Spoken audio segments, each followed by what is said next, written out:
Right, so I'll start by introducing myself then. So my name is Lucy Smith. I am a safeguarding nurse practitioner. I've been at St Andrews for 20 years and I've been a safeguarding practitioner since October 2021. Yeah, so 2 years now. So I was actually involved at the very beginning of developing the training for safeguarding navigators at St Andrews. So we actually did our very first session on the 17th of December 2021, and I was well with my other two colleagues who've since left the charity. But we've gone on to do more sessions, and we'll talk about how that's come about during the course of this presentation. So I'll do the first few slides, and then Matt will do the rest of the slides. Yeah. So this is what we're going to look at this afternoon. So we're going to look at why St Andrews introduced safeguarding navigators. We're going to look at who's been undertaking the role, what support they've been provided in order to undertake the role, what the role has meant for staff and patients, and a brief description of what the training looks like as well. Yeah. Okay, the next slide, please, Phil. Okay, right. So why St Andrews developed safeguarding navigators? So and I know in other organizations, they've referred to them as safeguarding champions. But our previous safeguarding lead wanted us to call them navigators. So the reason why we thought this was crucial to have at St Andrews was we want to support our colleagues during their usual working day, both on their base ward and within the divisions as well, to understand and complete the tasks and processes related to safeguarding when an incident occurs. Okay, so it's about sharing good practice, updates, and support for our colleagues to deliver positive, safe interventions with patients on the ward and proactively preventing safeguarding instances from occurring.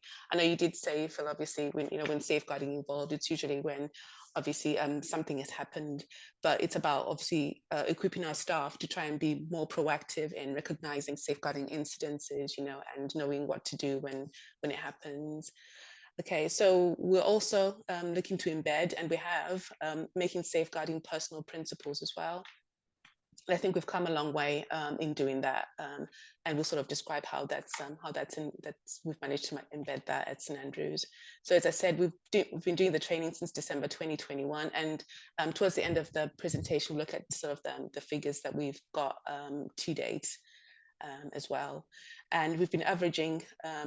We've been trying to have at least 2 sessions per month, but the uptake's not been as great as we would like it to be, but we're onwards and upwards, still pushing and promoting the role. Thank you. Next slide, please. Okay, right, so how the roles work. The roles are ward-based, so the staff that undertake the roles, they're healthcare assistants, registered nurses, but we've opened the role up to other disciplines and anyone who's registered and not registered as well. Yeah. Okay, so we're opening up to all the ward, all the divisions, and all the disciplines. So, we're not sort of precious about who wants to attend the training, because we're pushing forward the message that safeguarding is everybody's responsibilities. So who we've trained. So we've got healthcare assistants. They sort of make up the bulk of who's in our database in terms of navigators. We've got ward managers who've attended the training, deputy ward managers as well. Occupational therapy staff have attended, and we're looking to have navigators on both day and night shift as well. So the majority of the staff that have attended have been predominantly staff working during the day, but obviously, as we know, safeguarding occurs, over a 24-hour period. So we also want to equip the staff that work at night to be able to understand what safeguarding is and how to respond, how to escalate, and how to document properly as well. Yeah. And other non-clinical staff. So we've had because we've obviously opened it wide to everybody to attend, we've had people who've been interested across the board, and we've had reception staff as well who are just interested in sort of learning a bit more about what safeguarding is as well. So that's been quite useful to have as well. Yeah. Okay. Next slide, please. Okay. So just a brief description of what the training entails. Okay, so we do our training face-to-face. We don't do it virtually at all, because we kind of like having group discussions and having that interactive and discussing case studies with the group. So we always do it face-to-face at all times. So the training itself involves obviously, breaking it down exactly what the the role of the navigator means. We go through what exactly a safeguarding concern is, because for some people, they actually struggle to know or recognize that a safeguarding concern, what it looks like, what a safeguarding incident looks like. So it's helping them to understand what it could look like. So we go through the 10 types of abuses, for example, to give people an understanding of what it could possibly look like. So we sort of emphasize it's not always the obvious. With maybe assaults between patients, it could be something that's happened between a staff member and a patient that may not necessarily look as concerning as to someone else, but probably is quite concerning and needs to be escalated. So we sort of try to make sure that people get a good understanding of what that is. We also try to equip our navigators to understand the processes and learn to complete tasks related to safeguarding and how to escalate the incident, including completing relevant paperwork. So we focus on good documentation to start off. Okay, so we look at what a good DATIX looks like, particularly a good safeguarding DATIX.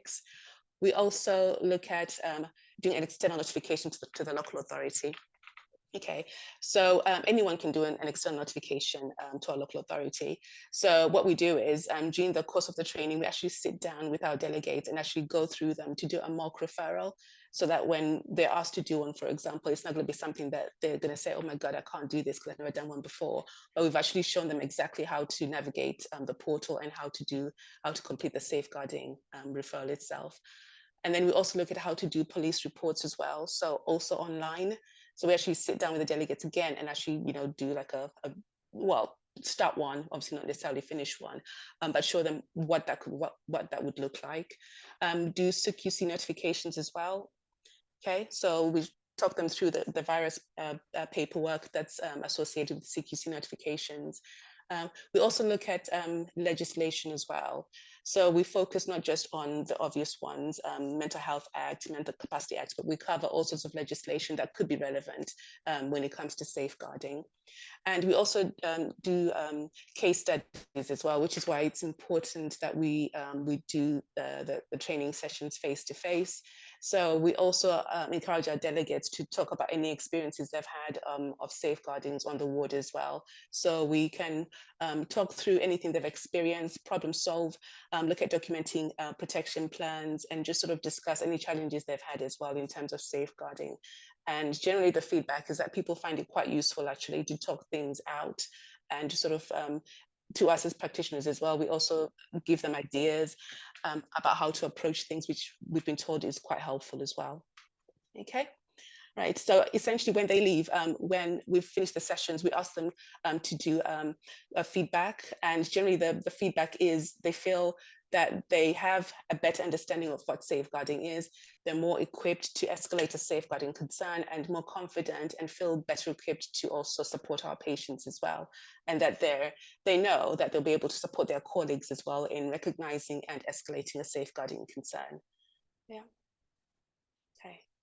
Next slide, please, Phil. Okay.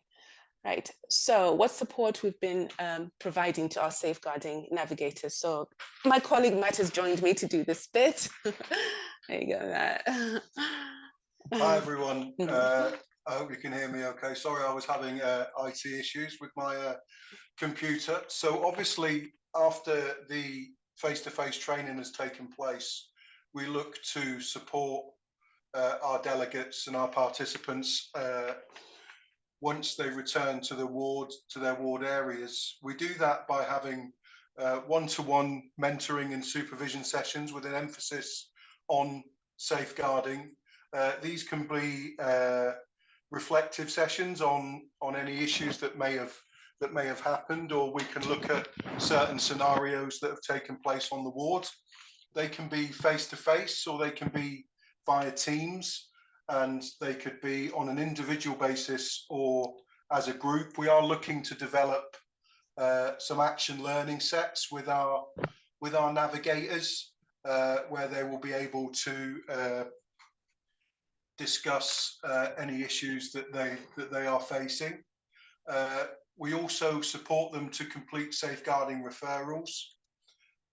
We also support them to develop protection plans on the ward, be part of the MDT discussion around the ways forward following a safeguarding, that they're able to communicate any plans that are in place, and that they're able to involve the patient in the process with making safeguarding personal.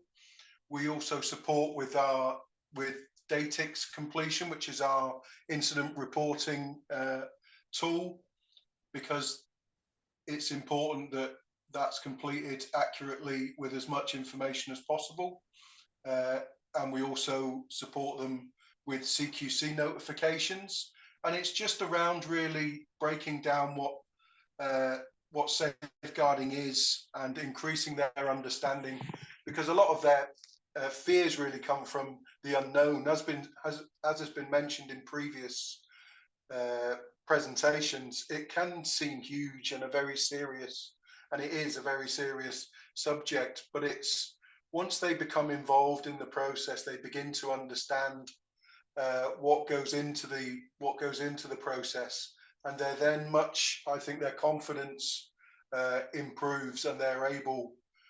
And I think when we talk about making safeguarding personal, it's making it personal to the staff member as well involved in the process, as well as the patient. If they feel more involved as staff, I think they're able to bring up safeguarding concerns with their patients a lot more easily and a lot more confidently. Next slide, please. So what has the role meant for staff and patients? We've seen quicker referrals sent to our local authority, which in Northampton's case is West Northamptonshire Council. There's also been an improved standard of referrals that have been sent out, which include a lot more detail, which then can lead to not having to do a section 42. Better patient involvement in the safeguarding process, making safeguarding personal. Patients have said that they feel that their concerns are treated seriously and that they're able to communicate better with staff, and they're more comfortable that they feel their concerns will be taken on board and that something will be done about it. And it's actually around just doing what we say we will do. There's a greater awareness from staff around our safeguarding processes, improved documentation on DATIX and our RIO progress notes.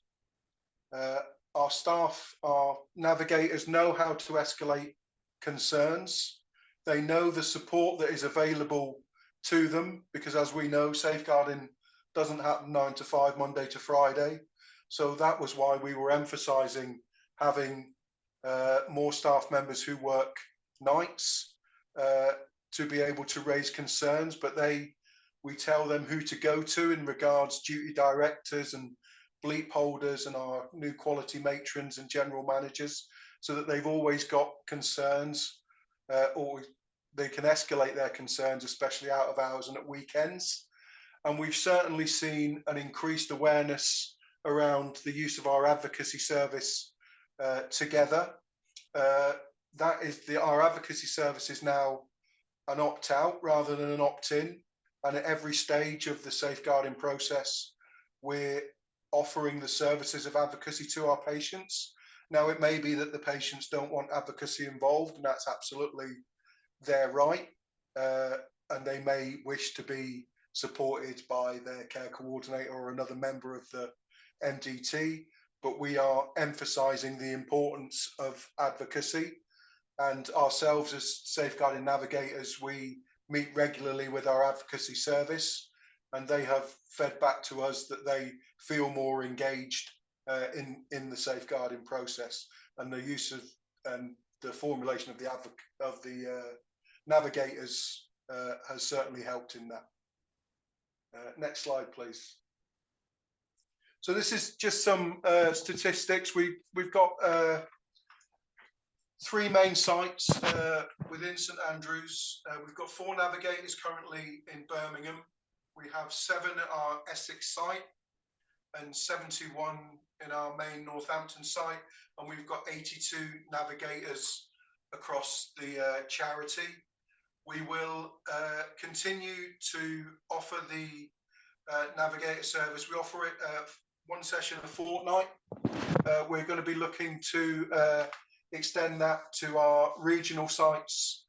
Also, we have also involved our L&D team in that. So a member of our L&D service helps Boosie and myself with the training now, and we will be looking to combine our level 3 training that we provide to the services, and then adding on the navigator the following day, so we can have a real emphasis on safeguarding over a 2 or 3 day period. Next slide, please. So the feedback that we've had from our navigators all across the board really is that they have more confidence to deal with a safeguarding issue on their ward, and they feel empowered and have more knowledge of safeguarding.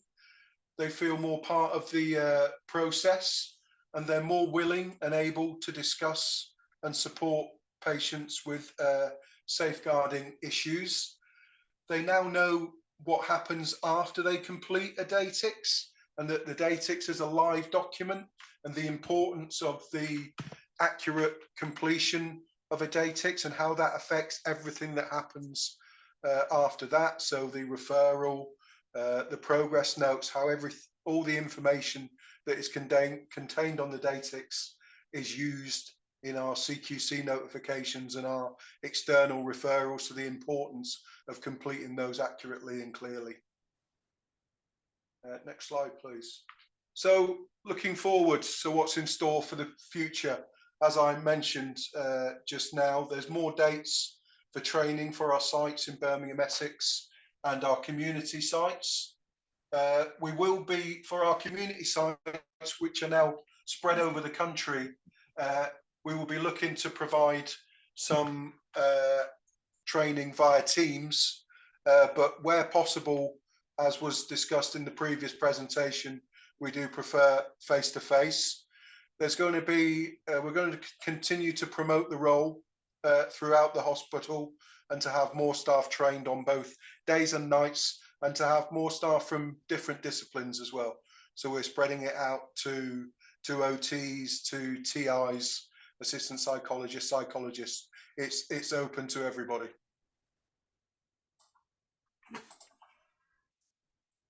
Okay, is there any questions for us? Matt and Boosie, just before anybody does kind of dive in with any questions, I just want to take the opportunity to say thank you again for joining us this afternoon, and Matt especially appreciated with having to bounce between 2 different screens and kind of flex in the moment to help deliver that, so that's really appreciated. There was a really interesting reflection there, Matt, where you said about making safeguarding personal for staff as well, and just wanted to reflect that really is music to my ears, because whilst obviously the core element is about the people we support, I do agree with you that when we empower our colleagues, and if we think about empowerment being the first principle of making safeguarding personal, then we do ensure a better process, and hopefully lead and end up with something which is a safeguarding process done with people and not to people. And I was just wondering if you've had any feedback from your staff around the involvement side of things, because there's lots of feedback about the process, and just have you had anything kind of in particular around their kind of the value for safeguarding and how engaged they are?